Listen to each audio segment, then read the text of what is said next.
Would you want your family members to smother you with a pillow and just end it? Good morning. Good morning. I saw you up and about. I'm sorry you went back to sleep.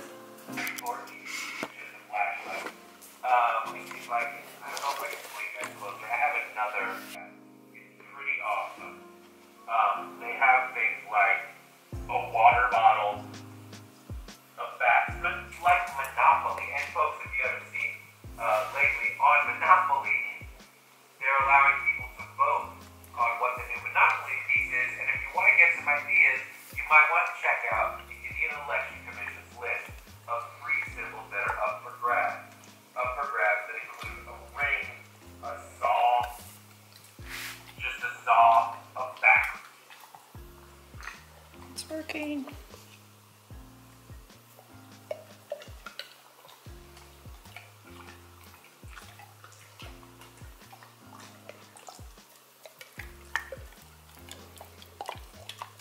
Boy. Okay, so I just got out of the shower, and a lot of you guys have been asking what my skincare routine is, and I know I haven't done a formal video, but I'll show you guys what I have been using for the past like couple months or so. So right after I wash my face, which you guys, if you've seen my empties videos, you know that I use the Purity face wash from Philosophy. If I'm wearing makeup, if I'm not wearing makeup, then it's just like a Neutrogena like gentle cleanser thing. Probably should have taken it out of the shower, but just leave it in there. And then I go in with a toner. I actually just finished a Peter Thomas Roth one that I got. It's like their tonic water or something like that. It was in the sales section at Sephora a while ago, and that bottle lasted forever. So I just started the DermaE Purifying Toner Mist. I actually have a small sample size that I've been taking on trips, so I know that I do like it. And then I go in with a serum. So I've been using the IT Cosmetics Bye Bye Line Serum. It smells so amazing, and I love how it feels. So I'm happy that they sent me more because it's really, really good. And then, depending on whether or not it's day or night, so if it's daytime, I've been using this Algenist anti-aging moisturizer. It's only got SPF 20, but as long as I'm not going to be actually outside, if it's just like, you know, day to day getting in and out of the car, then I try to get by with this because it's a huge container that I bought and I'm trying to like finish it. Because ideally I want to use this IT Cosmetics one. I'm going to show you this Confidence in a Cream. I want to use this day and night, and then they also have like a SPF lotion that's SPF 50, so I want to be using that, and it's like a tinted lotion, so it's not going to give that white bounce back in photos. Not that I use flash much anyways, but yeah, so once I'm done with this, I'll be doing this all the time because I really like it. And then the eye cream that I use is the IT Cosmetics Bye Bye Under Eye Cream. I love it. It's amazing. Amazing. Really good consistency, and I like the smell of it. And then the Dr. Brandt DNA Do Not Age Moisturizing Neck Cream. I actually picked this up. I was looking for a good neck cream, and I was looking at reviews, and I got this based on the reviews on the Ulta website. It was amazing. Super, super pricey. So during Black Friday, when they had all of their stuff 40% off, I bought a backup because even just having used it for just a little bit, I don't know if I've noticed that much visually my neck improving, but it feels much better. Like, I don't know if that makes any sense, that you don't have visual change, but the feeling of it feels good. Like, it just feels much more hydrated and much more supple. I hate that word. And this little guy, this is a facial moisturizer, but I have been developing these little bumps on my legs. Like, it's crazy. I've never had bumps. So one thing that I've been doing is, first off, exfoliating. So I use an apricot scrub, just the St. Ives apricot scrub. I'll link it in the description box. But I've been using that because I read that exfoliating your legs, which I've never done, aside from like shaving, which is technically exfoliating. So yeah, so I started to do that before I shave my legs. And then I realized, well, maybe it's something with my cream. So this is a lotion that it's a facial moisturizer, but the way that it comes out of the bottle, it's too much, and I always end up wasting a bunch of it. And it's a decent facial moisturizer, but it's not anything out of this world.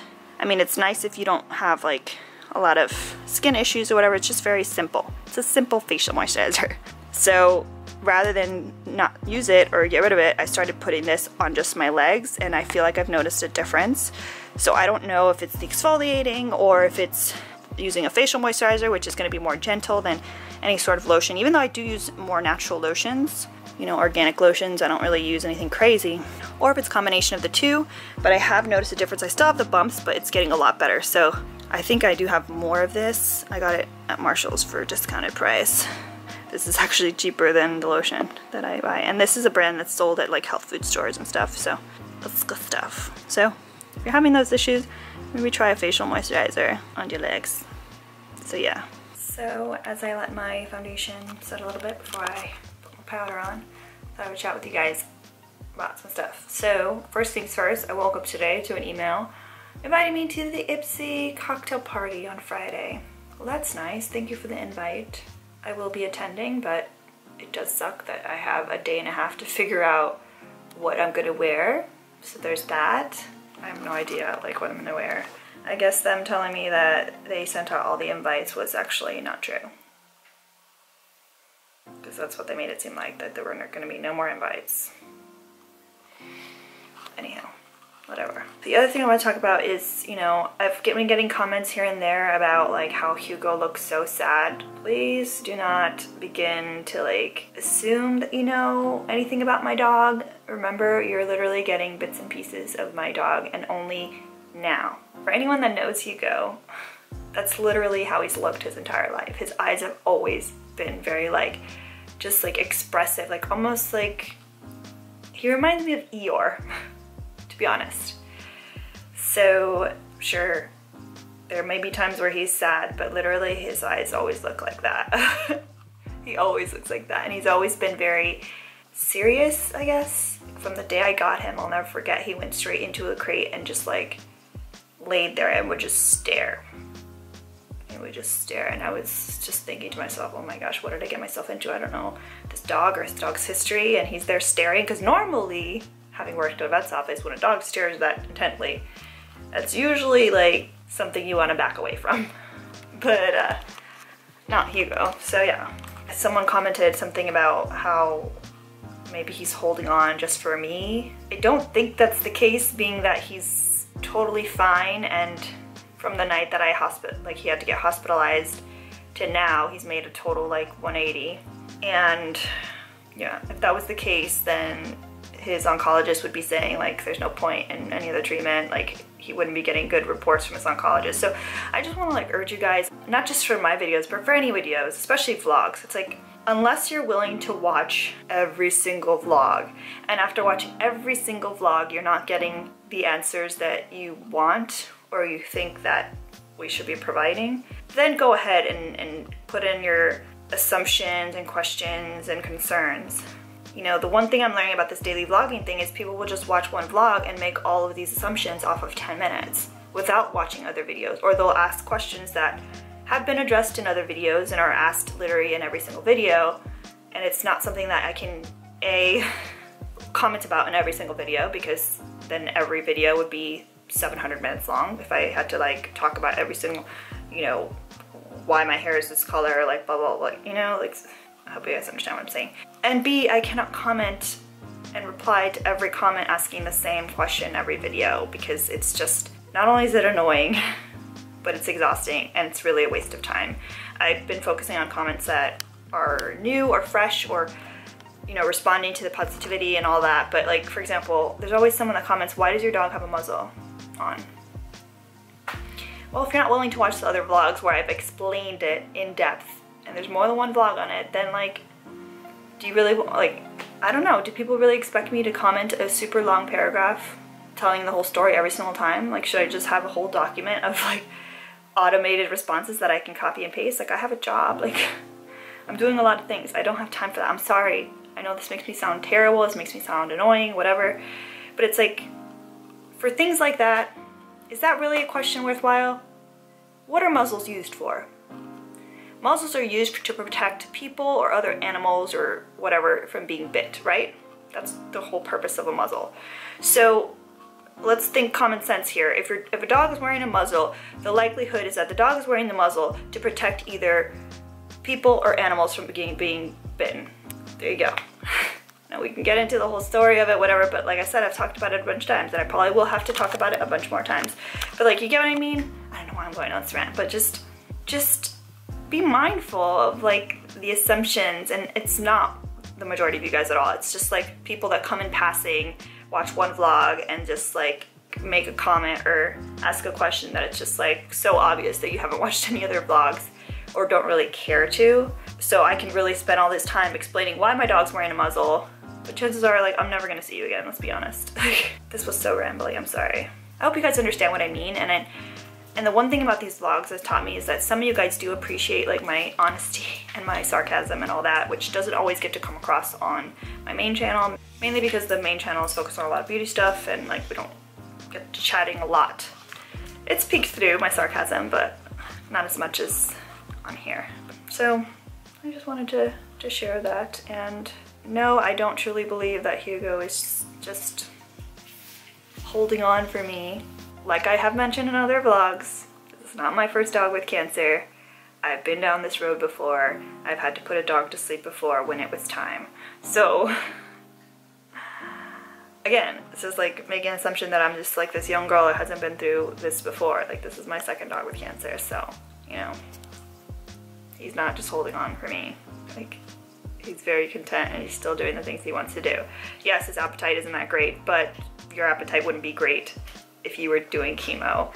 And would you want your family members to smother you with a pillow and just end it? No, because you still have a will to live and you still enjoy certain things, you just don't have as much of an appetite because literally this chemical is destroying the cells in your body, and the first to go are like the gastrointestinal tract. So that's why you get those upsets, but then it goes away. So I know this rant's gonna upset some people. I don't want to say I hope it doesn't, just because people that are gonna get upset are gonna get upset anyways. But I'm just trying to like be like real. Like that's the whole point of this vlog channel, is to be as real as possible and let you guys know what I'm thinking, or like why I'm responding to some comments, why I'm not responding to other comments. Like for example, if you guys happen to see a comment that says why is the dog wearing a muzzle, and you want to respond because you've watched the vlogs and you know the story, go ahead. Like I give you guys free reign to respond to those things. Like for example, when I do my Periscope broadcasts, like my Patreon community, I do 15 to 20 private Periscope broadcasts just for them. So they get to know me on like a really deep level, and they're people that have been around for at least a year now and have watched a lot of my, you know, Periscope broadcasts, gotten to know me, know all the answers that I've given in the past for like common questions like, why did you dye your hair that color? Like, stuff like that. Like, I've answered that a million times because I want to. That's as simple as that, because I wanted to. Like, so in a broadcast, like a lot of times, like I won't address those like really like just questions, or they'll be like, what's your name? My name is in my username, so like you just didn't even try. You didn't even try to figure out what my name was, really. Come on. So a lot of times they'll just jump in and they'll respond to those questions and help me out in that way. So if you guys ever see a question that you know the answer to, go ahead and respond. Like, I give you guys free reign on that. I'm not saying to like spend hours and hours every day moderating my comments. Not that I get that many, but that's why I haven't been responding to the comments about like the dog with the muzzle and all that, because it's frustrating to get those questions, because it's like I've explained it so many times, like, and I don't want to just respond saying like watch the other vlogs because I already explained it, because obviously it's clear that that person doesn't want to watch the other vlogs to see if it was explained, especially because I have a vlog named A Dog Fight. That might be a good place to start, just saying. But it almost makes me not even want to show Luna, and I've found myself like not putting her as much in the vlogs because of the muzzle, and I know people are gonna be like, why is she wearing a muzzle? Why? It's like, so I don't want that to be the case. I want to have Luna in the vlogs, and I want to know that, like, you know, I don't need to explain it every time. Maybe I need to do a frequently asked questions in the description box and have that be a part of it. But let's be honest, the people that ask those questions aren't people that look at the description box, because literally on every one of my videos, my main channel, I get asked what brand hair color I use, and it's in the description box, or what camera I use, and it's in the description box. So like, I don't know. Let me know what you guys think. Should I do a frequently asked questions? If so, like what questions do you think I should include as far as my vlog channel? Let me know. My camera's heating up, so let me finish my makeup. Do you want to see what the dogs are up to? Luna sunbathing? Hugo sunbathing. Best day ever. So I just got to work, and yeah, that's what I'm gonna be doing. Super exciting. And I'm wearing the shade out of from Smashbox Chilled Zone. It's so good. It's so good. Hey guys, so I am back from work, and I am working on some swatches. Can't really see them. That works. So these are the Ultra highlighters. The gold one is Rodeo Drive, and then the rose gold one is Blissful. So yeah, my camera's gonna die, so I'm going to charge it a little bit. BRB. Okay, so it's getting late, so I'm probably gonna call it a night for this vlog. I should have charged my camera. I'm not gonna make that mistake. I'm gonna charge it right now. It's gonna be ready to go for tomorrow.